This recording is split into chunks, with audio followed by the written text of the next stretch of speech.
जो दरगाहें, जो गुम्बदें दिखती थी, बहुत ही तकलीफ होती थी कि भोजशाला में जहाँ पर हमारे ज्ञान का प्रचार होता था, बड़े बड़े विद्वानों को यहाँ पर शिक्षा मिलती थी, ऐसे हमारे पवित्र स्थान को खंडित करने का प्रयत्न किया गया, लैंड जिहाद करने का प्रयत्न किया गया।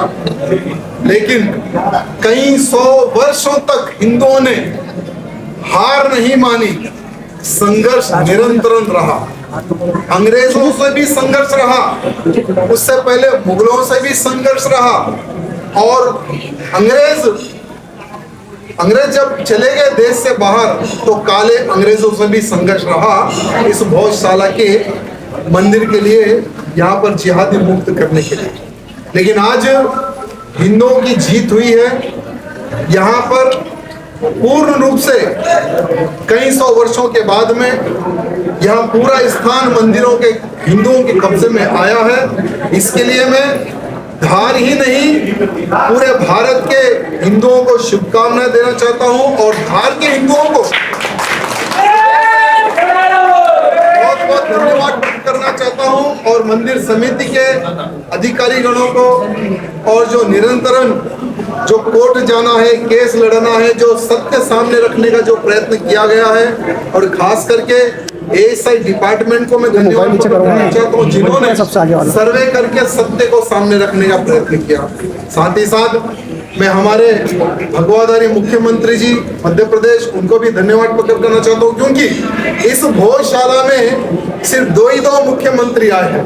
पहले हमारे नरेंद्र मोदी जी, उसके बाद में हमारे मोहन यादव जी, क्योंकि बाकी मुख्यमंत्री तो नपुंसक थे।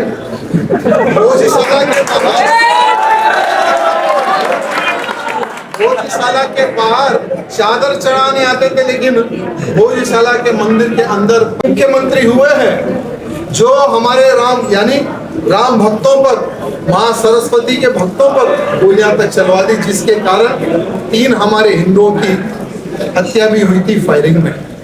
बहुत बड़ा संघर्ष है मेरे मित्रों। काशी और मथुरा भी अभी बाकी है। जहाँ पर हमारे हिंदू प्राचीन मंदिरों को तोड़कर कहीं पर मस्जिद बनाया गया, या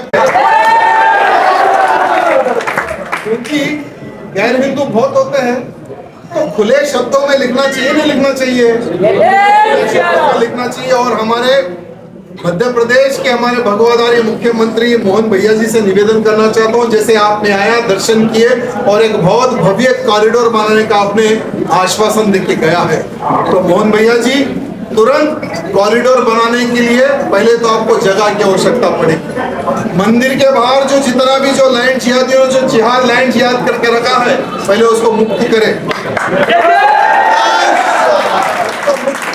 मेरे मित्रों, आज बहुत सारे हिंदू है यहाँ पर, है ना, धार में भव्य कॉरिडोर बने, तो हमारे मुख्यमंत्री जी निवेदन है, इतिहास लिखने के अवसर बहुत कम मिलते हैं, तो मुख्यमंत्री जी बुलडोजर लाइए, कानूनी लड़ाई चलते रहेगी। बुलडोजर लाइए, जो बाहर जो कलंक है उसको मिटाने का कार्य, तो कलंक मिटेगा तभी भव्य कॉरिडोर बनेगा। इसके लिए आप 1500 करोड़ खर्च करते हो या 2000 करोड़ खर्च करते हो, हमें पता नहीं, लेकिन हम हिंदुओं का पैसा है, आपको खर्च करना ही है। लेकिन खर्च करने से पहले बाहर जो कलंक लगा हुआ है, जो हमारे सीने पर कील की तरह जो चुभ रहा है, उसको मिटाने की आज आवश्यकता है। सिर्फ एक भोजशाला मंदिर से में खुश नहीं रहना है मेरे मित्रों। आने वाले समय में हमारे मध्य प्रदेश की पवित्र धरती पर जहाँ जहाँ पर इन लैंड जिहादियों ने लैंड जिहाद किया है, जहाँ जहाँ पर इन लोगों ने कब्जा किया है, सभी जब तक मुक्त ना करवा दे, मध्य प्रदेश का हिंदू शांत ना बैठे, ये मैं आप सबसे निवेदन करने के लिए। आज बहुत ही सुंदर तरीके से आरती पूजा दर्शन करवाने